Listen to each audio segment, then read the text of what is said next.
شروع اللہ کا نام لے کر جو بڑا مہربان نہایت رحم والا ہے۔ سچ مچ ہونے والی، وہ سچ مچ ہونے والی کیا ہے؟ اور تم کو کیا معلوم ہے کہ وہ سچ مچ ہونے والی کیا ہے؟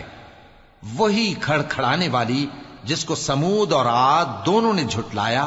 سو سمود تو زبردست زلزلے سے ہلاک کر دیے گئے، رہے عاد تو ان کو نہایت زوردار آندھی سے تباہ کر دیا گیا۔ اللہ نے اس کو 7 رات اور 8 دن ان پر چلائے رکھا۔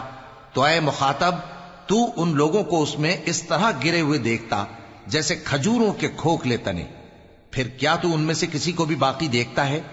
اور فرعون اور جو لوگ اس سے پہلے تھے اور وہ جو الٹی ہوئی بستیوں والے تھے، سب گناہ کے کام کرتے تھے، سو انہوں نے اپنے پروردگار کے پیغمبر کی نافرمانی کی تو اللہ نے بھی ان کو بڑا سخت پکڑا۔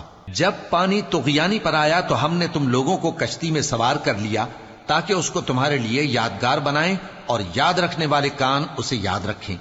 پھر جب سور میں ایک بار پھونک مار دی جائے گی اور زمین اور پہاڑ دونوں اٹھا لیے جائیں گے، پھر ایک بار ہی توڑ پھوڑ کر برابر کر دیے جائیں گے، تو اس روز ہو پڑنے والی یعنی قیامت ہو پڑے گی، اور آسمان پھٹ جائے گا تو وہ اس دن کمزور ہوگا، اور فرشتے اس کے کناروں پر ہوں گے، اور تمہارے پروردگار کے عرش کو اس روز 8 فرشتے اپنے اوپر اٹھائے ہوں گے۔ اس روز تم لوگ سب پیش کیے جاؤ گے اس طرح کہ تمہاری کوئی پوشیدہ بات چھپی نہ رہے گی۔ اب جس کا اعمال نامہ اس کے داہنے ہاتھ میں دیا جائے گا، وہ دوسروں سے کہے گا کہ لیجئے میرا نامہ اعمال پڑھیے، مجھے یقین تھا کہ مجھ کو میرا حساب کتاب ضرور ملے گا۔ پس وہ شخص من مانے عیش میں ہوگا، یعنی اونچے باغ میں جس کے میوے جھکے ہوئے ہوں گے۔ ان سے کہا جائے گا کہ جو اعمال تم ایام گزشتہ میں آگے بھیج چکے ہو، ان کے عوض مزے سے کھاؤ اور پیو۔ اور جس کا نامہ اعمال اس کے بائیں ہاتھ میں دیا جائے گا تو وہ کہے گا اے کاش مجھ کو میرا اعمال نامہ نہ دیا جاتا اور مجھے معلوم نہ ہوتا کہ میرا حساب کیا ہے۔ اے کاش موت میرا کام تمام کر چکی ہوتی، آج میرا مال میرے کچھ بھی کام نہ آیا، مجھ سے میرا اقتدار جاتا رہا۔ حکم ہوگا کہ اسے پکڑ لو، اب اسے طوق پہنا دو، پھر دوزخ کی آگ میں اسے جھونک دو، پھر زنجیر سے جس کی لمبائی 70 گز ہے جکڑ دو۔